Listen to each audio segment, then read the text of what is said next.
ఏపీలో ఎన్నికలు సమీపిస్తున్న వేళ ఉమ్మడి నెల్లూరు జిల్లాలో రాజకీయాలు సంచలనంగా మారాయి. వైసీపీలో రాజకీయాలకు మధ్య విభేదాలు భగ్గుమంటున్నాయి.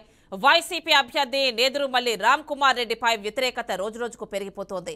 రామ్ కుమార్ ను వ్యతిరేకిస్తూ మరో వైసీపీ నేత ధనుంజయ రెడ్డి వరుస సమావేశాలు నిర్వహిస్తున్నారు.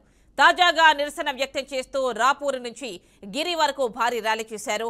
జగనన్న వెంకటగిరి అభ్యర్థిని మార్చాలి అంటూ నినాదాలు చేశారు.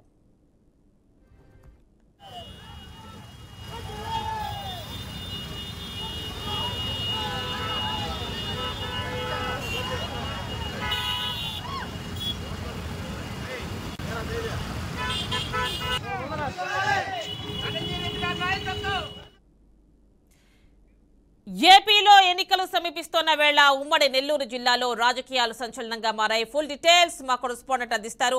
చెప్పండి, అంటే నెల్లూరులో వైసీపీలో అంతర్గత కలహాలు బయటపడినట్టుగా తెలుస్తోంది. ఒకరికి టికెట్ ఇస్తున్నారని మరొకరు కావచ్చు, ఇలా భగ్గుమంటున్నటువంటి నేపథ్యం చూస్తున్నాం. ఫుల్ డీటెయిల్స్ ఇవ్వండి.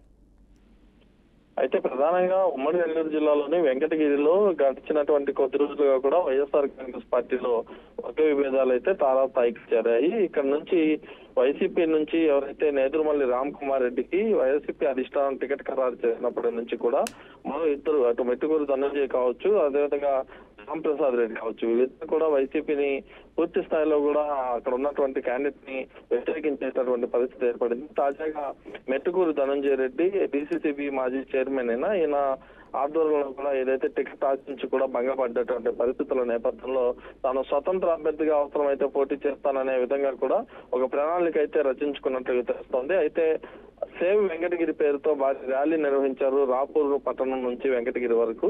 ఆ ర్యాలీ నిర్వహించిన తర్వాత ఏదైతే వెంకటగిరిలో సమావేశం ఏర్పాటు చేసుకుని సేవ్ వెంకటగిరి జగన్ మాకు ఎమ్మెల్యే అభ్యర్థి వద్దు, వెంటనే మార్చండి అంటూ కూడా నినాదాలు చేస్తారు. సంబంధించినటువంటి పలువురు కార్యకర్తలు శ్రేణులతో కలిసి ఈ సమావేశాన్ని అయితే ఏర్పాటు చేస్తారు. ఈ సమావేశం వేదికగా ఎవరైతే ఎమ్మెల్యే అభ్యర్థి నేదురుమల్లి రామ్ కుమార్ రెడ్డి పైన తీవ్ర విమర్శలు అయితే మెట్టుకూరు ధనంజయ రెడ్డి చేశాడు. ఏదైతే 2 సంవత్సరాల క్రితం ఆనం రామనారాయణ రెడ్డి వైసీపీని వీడి టీడీపీలోకి వెళ్లిన సమయంలో ఒక్కసారిగా కూడా ఎవరైతే రామ్ కుమార్ రెడ్డికి వైసీపీ అధిష్టానం ఇన్ఛార్జ్ పదవి కూడా అక్కడ ఇచ్చింది.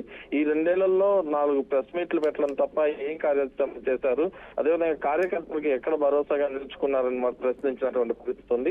ఏదేమైనప్పటికీ కూడా వైఎస్ఆర్ కాంగ్రెస్ పార్టీలో వర్గ విభేదాలు వెంకటగిరిలో తారాస్థాయికి చేరాయి. ప్రస్తుతం మెట్టుకూరు ధనంజయ రెడ్డి రెబెల్ అభ్యర్థిగా పోటీ చేస్తారనే ప్రపోజల్ కూడా ముందుకెళ్తున్నారు. మరోవైపు రామ్ ప్రసాద్ రెడ్డి కూడా దీనికి సంబంధించి ప్రణాళికలు సిద్ధం చేసుకుంటున్నట్లే ఉంది. ప్రస్తుతానికి ఎవరైతే నేదురుమల్లి రామ్ కుమార్ రెడ్డి ఉన్నారో ఆయన మాత్రం తానే గెలుస్తాననే దీంట్లో కూడా ప్రజల్లోకి వెళ్తున్న పరిస్థితి అయితే ప్రస్తుతం కనిపిస్తుంది. Right Muralikrishna, thank you.